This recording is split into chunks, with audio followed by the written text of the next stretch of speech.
여러분은 어떤 동물을 좋아하십니까? 어떤 동물을 좋아하십니까? 반려견, 반려묘처럼 귀여운 동물들을 요즘 주로 많이 키우는 것 같습니다. 요즘은 또 희귀 동물을 많이 키운다고 합니다.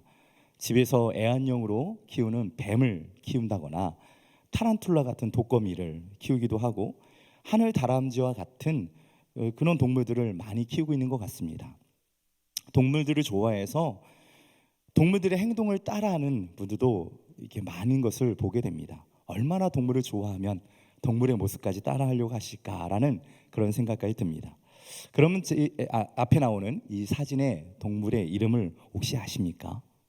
이 동물의 사진 혹시 아십니까, 여러분? 뭔가 토실토실한 게 예쁘게 생겼죠. 네. 이 사진을 보시는 것 같이 꼭 햄스터처럼 생긴 동물입니다. 이 동물의 이름은 레밍이라는 동물입니다. 레밍. 생김새보다 이름이 워낙 유명한 동물이기도 한데요. 이 레밍은 주로 노르웨이에 서식하는 비단털 쥐과에 속한 그런 소형 설치류입니다. 외형적으로는 짧은 다리와 그다음에 작은 귀를 가지고 있으며 머리부터 꼬리까지 길이를 포함해서 약 7cm에서 15cm 정도 되는 아주 작은 귀엽게 생긴 동물입니다. 이 레밍이라는 동물은 임신을 하면 20일에서 22일 정도 짧은 임신 기간을 걸쳐서 약 5마리에서 9마리까지 최대 9마리까지 새끼를 낳는다고 합니다. 임신하면 한 달도 되지 않아 최대 9마리까지 새끼를 낳다 보니 개체수가 빠르게 늘어나는 동물이기도 합니다. 개체수가 갑자기 늘어남에 따라 이 동물에게는 생기는 특이한 행동이 있습니다. 그 행동 양식 때문에 무서운 별명까지 생긴 동물이기도 합니다. 그렇다면 그 무시무시한 별명이 무엇일까요? 그 행동 양식 때문에 생긴 무서운 별명, 바로 자살하는 동물이라는 별명을 가지고 있습니다. 아니, 동물의 별명이 스스로 자살하는 동물이다. 믿어지십니까? 무슨 일 때문에 그럴까라고 생각하시는 분들이 계실 것 같습니다. 이처럼 귀엽게 생긴 동물이 어떻게 스스로 자기의 목숨을 끊기라도 한단 말인가? 육아가 힘들어서 그런가? 새끼를 많이 낳다 보니? 아니면 삶이 무료해졌나? 여러 가지 등등등 여러 가지 생각을 하시는 분들이 계실 거라 생각이 되어집니다. 제가 방금 전에 말씀드렸듯이 개체수가 갑자기 늘어남에 따라 이 동물이 특이한 행동을 하게 되는데 어떤 일들이 일어나냐 하면 이 아이들이 갑자기 무작정 앞으로 달려나간다는 것입니다. 갑자기 앞으로 달려나가는 것입니다. 왜 앞으로 계속 달리는지는 잘 모르겠으나 많은 학자들이 추측하기로는 갑자기 개체수가 막 늘어나다 보니 음식이 적어지고 먹을 것이 적어지고 앞에 있는 쥐가 더 좋은 것을 먹나 해서 다른 쥐가 있는 곳을 향해 무작정 달려가는 것이 아닐까라고 많은 사람들이 추측을 하고 있습니다. 맹목적으로 선두를 따라 앞을 향해 달리는 이 레미라는 작은 동물, 보이지는 않지만 앞에 더 좋은 먹을 것이 있지 않을까, 앞에 더 좋은 먹을 것, 더 맛있는 게 있지 않을까라고 달리는 것 아닐까 생각합니다. 아니면 더 좋은 어떤 무언가를 위해서 앞으로 달려갑니다. 언제까지 달리는지 아십니까, 여러분? 바로 죽을 때까지 달립니다. 죽을 때까지. 수많은 레밍들이 죽고 소수만 살아남을 때까지 달리고 달립니다. 많은 레밍들이 절벽에서 떨어져 죽습니다. 왜요? 멈추지 않거든요. 절벽이 나타나도 멈추지 않고 앞으로 달립니다. 그리고 앞에 바다나 호수가 있어도 그냥 무시하고 앞으로 나아갑니다. 한번 때를 짓는 순간 그냥 무작정 앞을 향해 달려나간다는 이 행동은 심지어 험한 강을 만나도 뒤로 가지 않고 앞으로만 갑니다. 어지간해서는요, 계속 수영하면서 앞으로 갑니다. 그러다가 힘이 빠지면 그곳에서 익사해서 죽고 마는 것입니다. 그렇게 수많은 레밍들이 죽고 난 뒤 맨 뒤에 남아있던 살아남은 그 소수의 레밍들은 그제서야 달리기를 멈추고 다시 새로운 터전을 찾아 떠난다고 합니다. 앞선 개체를 무작정 따라가다가 집단적으로 앞선 계절을 무작정 따라가다 집단적으로 물에 빠져 죽고 절벽에서 떨어져 죽게 되는 그 극단적인 모습 때문에 심리학에서는요, 이 맹목적인 집단 심리를 설명할 때 이 레밍을 예시를 들기도 합니다.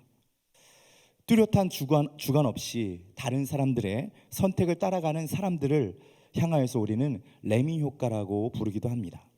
저는 이 레밍이라는 동물이 약간 현대를 살아가는 우리들의 모습과 비슷하다라는 생각을 하게 되었습니다. 그래서 더 비슷하기 때문에 가슴이 아팠던 것도 사실입니다. 우리는 늘 무엇을 먹을까, 무엇을 입을까, 무엇을 누릴까 수많은 고민을 하며 세상을 살아가고 있습니다. 주님 다시 오실 그날까지 어떻게 하면 하나님이 기뻐하시는 영광스러운 삶을 살아낼까, 그런 고민을 해야 되는 우리들인데, 우리는 그런 고민들보다는 세상의 가치와 세상 사람들이 무엇인가를 잡기 위해 무작정 달려가는 그 무한 경쟁 사회 속에서 레밍처럼 우리는 보이지 않는 그 무언가를 향하여서 늘 달려나가고 있습니다. 그 끝이 절벽일지라도 세상 사람들은 달리고, 세상 사람들이 막 달리다 보니 나도 달리지 않으면 도태되는 것 같고 루저로 낙인받지 않을까라는 그런 걱정과 염려로 말미암아 우리 또한 달려나가고 있습니다. 달리다 보면 뭔가 나타나겠지, 그런 막연한 생각을 가지고 우리는 세상을 향하여서 달려나가고 있지 않은가 생각을 해보게 됩니다. 우리는 세상의 가치관으로 살아가는 사람들이 아니라 하나님의 백성으로 하나님의 말씀 따라 살아가는 성도들입니다.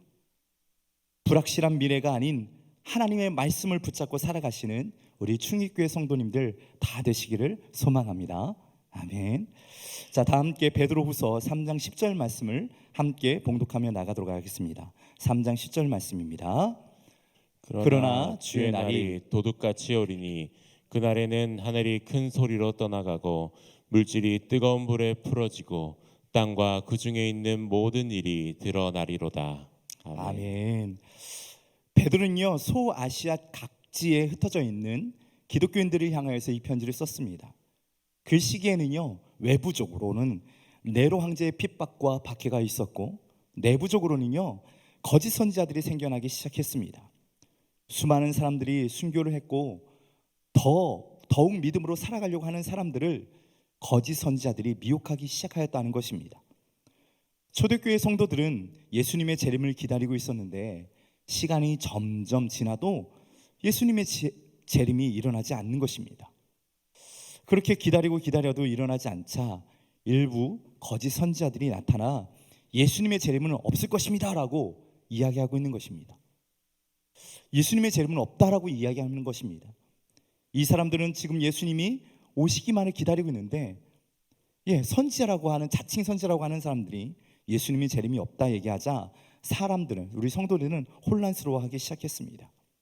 약속의 말씀 하나가 믿어지지 않기 시작하더니 결국 하나님의 모든 약속의 말씀조차 다 믿어지지 않는 의심이 싹트기 시작한 것입니다.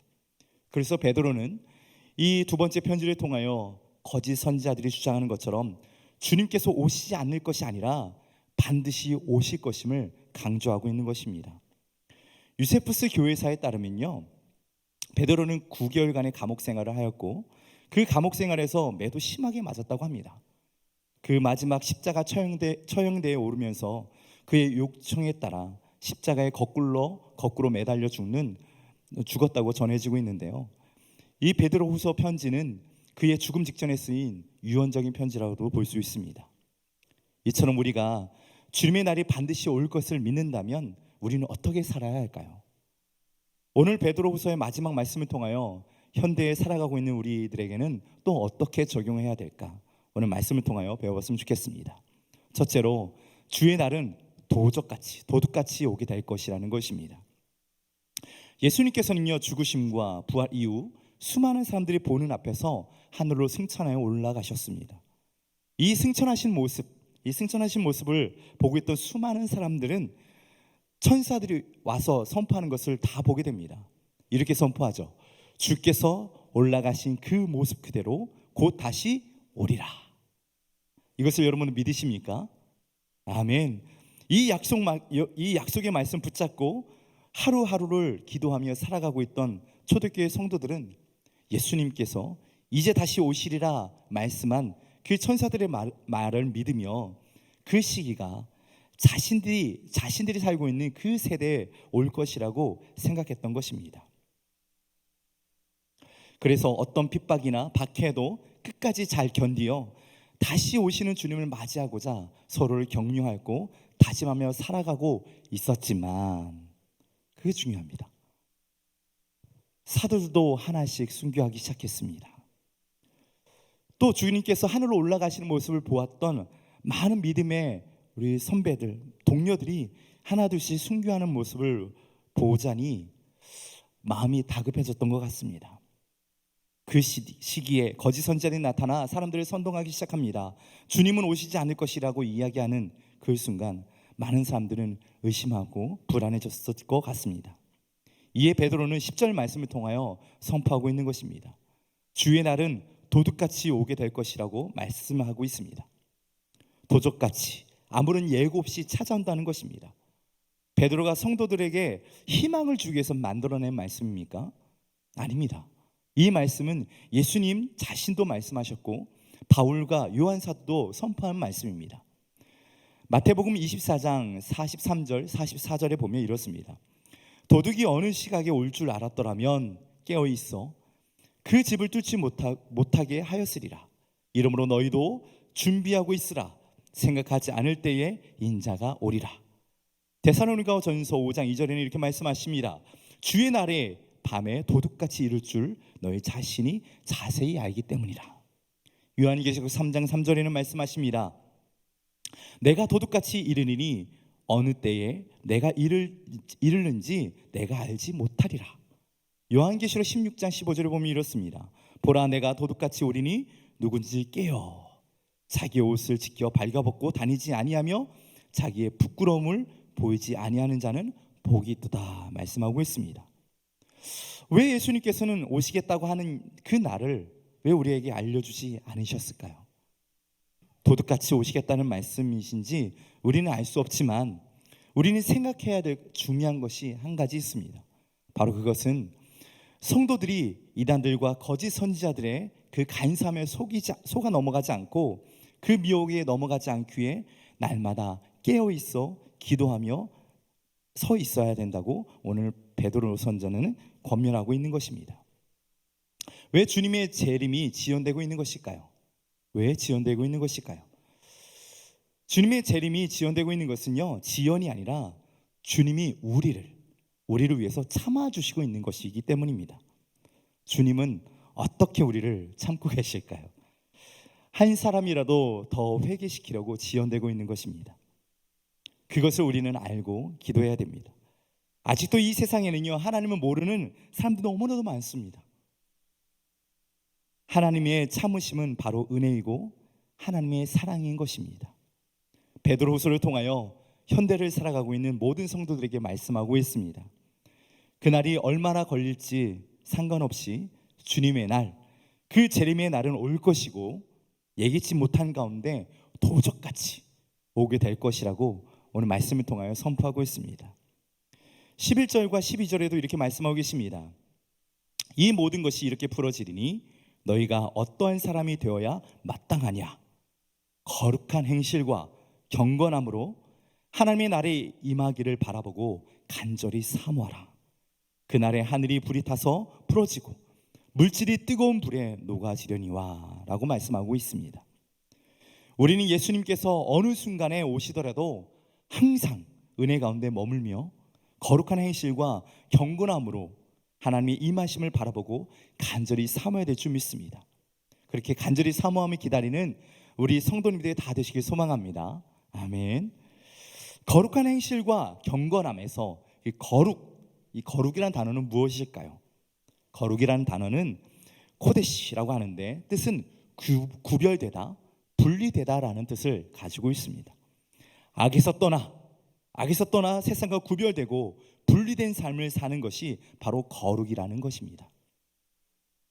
서두에서 말씀드렸듯이 이 레미라는 동물처럼 생각 없이 세상 사람들과 똑같이 우리가 그냥 아무 목적 없이 앞을 향해 달려나가며 살아간다면 우리의 삶은 멸망의 절벽으로 떨어져 죽게 될 것입니다. 좌절의 바다를 향해서 돌진할 수밖에 없는 것입니다. 악에서 떠나 구별된 존재로 하나님의 뜻대로 살아내시는 우리 모든 성도님 되시기를 소망합니다. 아멘. 우리 12절과 13절 함께 봉독하시도록 하겠습니다. 12절과 13절입니다. 하나님의 날이 임하기를 바라보고 간절히 사모하라. 그날에 하늘이 불에 타서 풀어지고 물질이 뜨거운 불에 녹아지려니와 우리는 그의 약속대로 의가 있는 곳인 새 하늘과 새 땅을 바라보도다. 아멘. 아멘. 마라나타 주 예수여 어서 오시옵소서. 이렇게 주님께서 오심을 기다리며 고대하며 살아가시는 우리 모든 우리 성도님이 되시기를 소망합니다. 세상에 있는 모든 것들은 불에 타서 없어지겠다고 말씀하고 있습니다. 그렇게 불에 타서 없어질 물질을 위해 살아가는 그런 존재들이 아니라 새 하늘과 새 땅을 바라보며 살아가는 우리 모든 성도님 되시길 소망합니다. 둘째, 하나님의 날이 임하기를 기다리며 사모하는 우리 모든 성도들 되시길 소망합니다. 하나님의 자녀인 우리들은 마라나타라는 신앙을 가지고 세상을 살아가야 합니다. 마라나타. 하나님의 날이 어서 임하시기를 간절히 사모하며 살아가야 된다는 것입니다. 바로 하나님의 자녀이며 백성의 참 모습이기 때문에 그렇습니다. 제가 예전에 읽었던 책 중에 하영조 목사님께서 쓰신 믿음은 기다림으로 완성됩니다라는 책에 이런 내용이 있었습니다.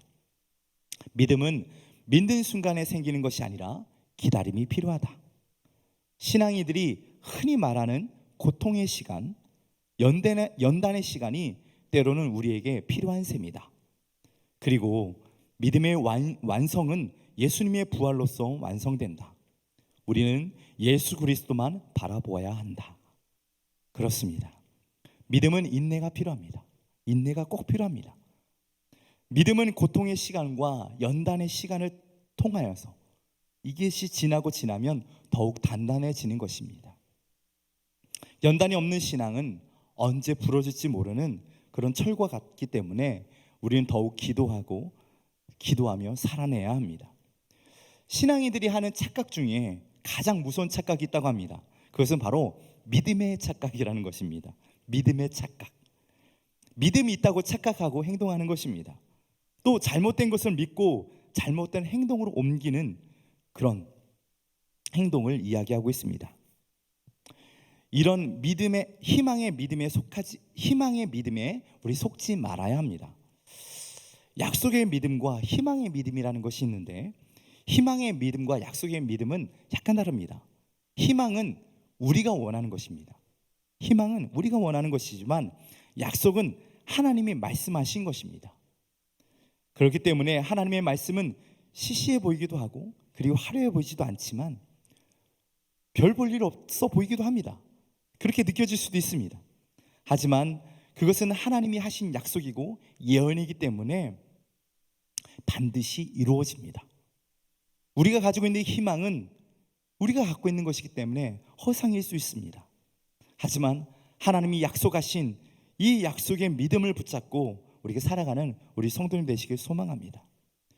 우리가 갖고 있는 믿음이 자신의 희망이 아니라 하나님께서 말씀하신 약속에 근거한 믿음이 되기를 소망합니다.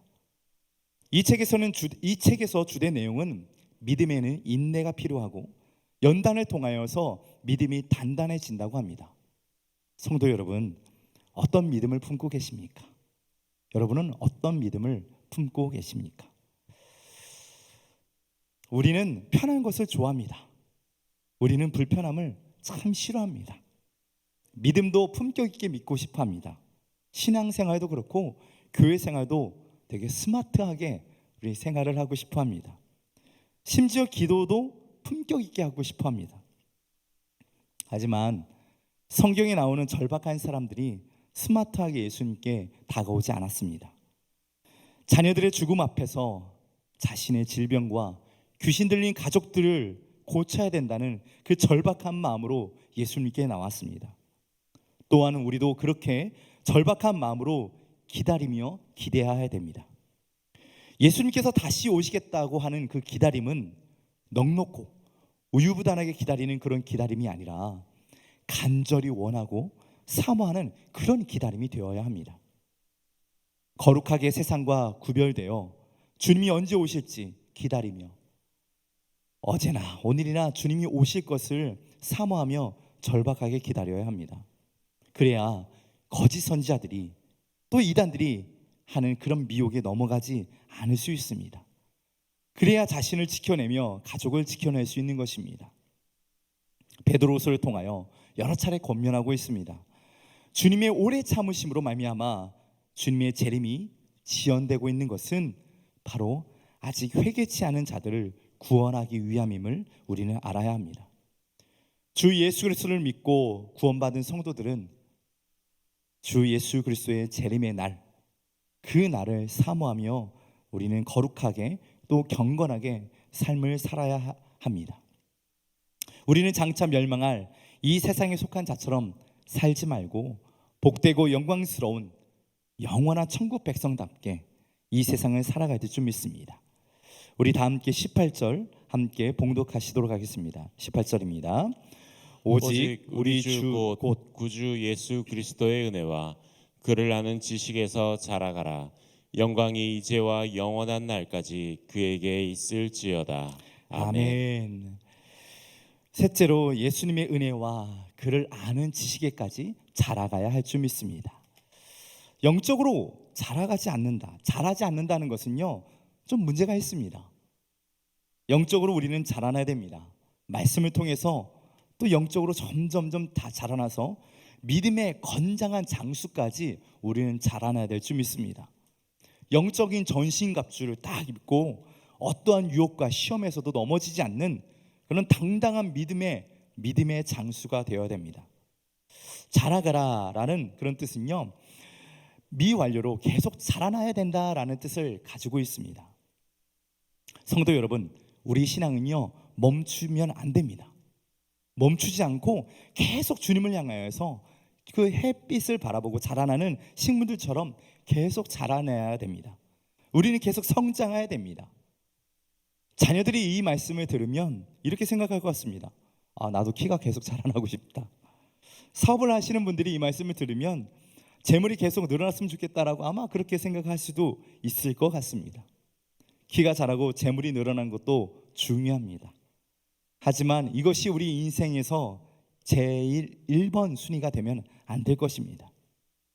우리 날마다 주의 말씀을 제1번으로 삼고 살아가는 그런 존재들입니다. 디모데전서 6장 7절 9절이 이렇게 기록되고 있습니다.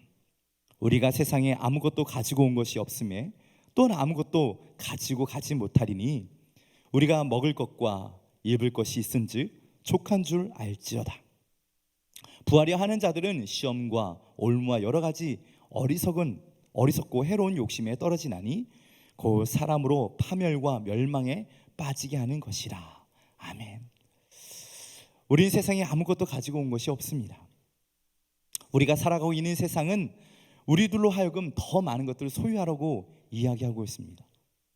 더 가져야지, 더 모아야지, 더 좋은 게 있어야지 라고 이야기합니다. 더 많은 것들이 가지고 있어야 편하지, 풍족하지라고 이야기하며 우리들에게 이야기하고 있습니다.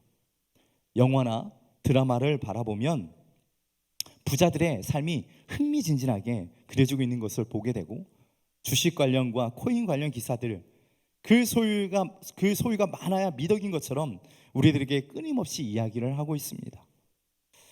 요즘 젊은 사람들은요, SNS를 많이 합니다.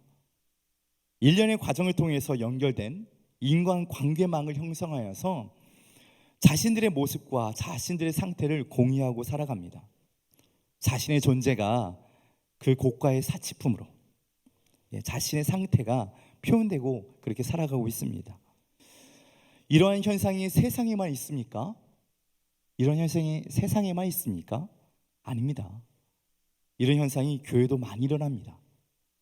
큰 건물을 자랑하기도 하고 많은 자산을 자랑하며 성도들 간의 끊임없는 대립과 성도들과 교육자 간의 갈등으로 말미암아 교회가 갈라지는 것을 우리는 수없이 봐오고 있습니다. 우리는 이 세상에 아무것도 가지고 온 것이 없는 사람들입니다. 갈 때도 믿음만 가지고 갈 수 있기 때문에 우리는 날마다 믿음만 붙잡고 살아가야 될 존재들입니다. 우리 다시 한번 18절 우리 같이 한번 봉독하도록 하겠습니다. 오직 우리 주 곧 구주 예수 그리스도의 은혜와 그를 아는 지식에서 자라가라. 영광이 이제와 영원한 날까지 그에게 있을지어다. 아멘. 요즘 회자되는 통계 가운데 이런 통계가 있습니다. 당신에게 가장 소중한 것이 무엇인가요? 라는 통계를 본 적이 있습니다. 인생에 있어서 가장 중요한 가치를 묻는 그런 질문입니다. 내가 생각하는 것과 세계인들이 생각하는 그런 것이 얼마나 같고 다를지 한번 이 통계를 보면서 한번 확인해 보도록 하겠습니다. 한국을 비롯한 17개 선진국 성인 19,000명을 대상으로 자신의 삶을 의미 있게 만드는 가치는 무엇인가요? 물어본 결과입니다. 세계에서는요 이렇게 통계했습니다. 1위 가족, 38%가 이렇게 얘기했습니다. 그 다음에 직업, 그 다음에 물질적 풍요에 대해서 이야기했는데 한국만 달랐습니다. 그 수많은 선진국 중에 한국만 달랐습니다. 1위, 여러분이 보시는 것처럼 물질적 풍요를 1위로 꼽았습니다. 가족, 그 다음에 3위가 건강입니다. 그래서 사람들은 만날 때마다 물질에 대해서 이야기하고 그 다음에 가족, 그 다음에 이야기가 떨어지면 건강에 대해서 이야기하는 것 같습니다. 참 그렇습니다. 좀 창피했습니다. 우리 한국 사람이 정말 이렇단 말인가? 라고 약간 좀 창피했습니다. 물질적 풍요라고 말을 순화해서 사용했지만 간단히 말해서 돈이 자기에게 가장 중요하다라고 이야기한 것입니다. 그 다음이 가족이고 그 다음이 건강이라고 많은 한국 사람들이 이야기했다는 것입니다. 우리는 돈을 위해 살아가는 존재들이 아닙니다. 예수님의 은혜를 알고 살아가는 존재들입니다. 그리고 우리는 예수님을 아는 지식들로 가득해져서 이 나그네 인생을 마치고 본향에 들어가 주님 품에 꼭 안기는 그런 자들이 되어야 될 줄 믿습니다. 세상의 관점에서 바라본다면 예수님을 믿는 사람들은 미련하고 바보스러울 것입니다. 우리 그리스도인들은 이 세상과 다른 목표를 가지고 있기 때문에 그렇습니다. 완전히 노는 물이 다른 것입니다. 우린 바로 그리스도인입니다. 여러분 이것을 믿으십니까? 동화책에서 토끼와 거북이라는 여러분 동화를 아십니까? 토끼는 매우 빠르고 거북이는 매우 느렸죠. 어느 날 토끼가 거북이를 느림보다라고 놀려대자 거북이는 자극을 받고 토끼에게 달리기 경주를 제안하게 됩니다. 경주를 시작한 토끼는 거북이가 한참 뒤처진 것을 보고 안심하며 중간에 낮잠을 자게 되죠. 그런데 결과는 거북이의 승리로 끝마치게 된다는 동화입니다. 이 동화에서 이야기하는 것은요, 천천히 걸어도 노력하는 자가 승리한다라는 교훈이 담겨 있는 그런 이야기입니다.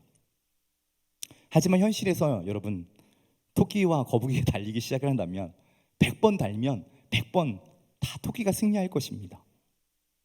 이길 수 있는 방법은 토끼가 자야 합니다. 확률적으로 보면 너무나도 희박합니다. 0.01% 희망을 가지고 우리는 무단히 노력합니다. 하지만 거북이가 이길 수 있는 방법이 있습니다. 거북이가 이길 수 있는 방법이 있어요.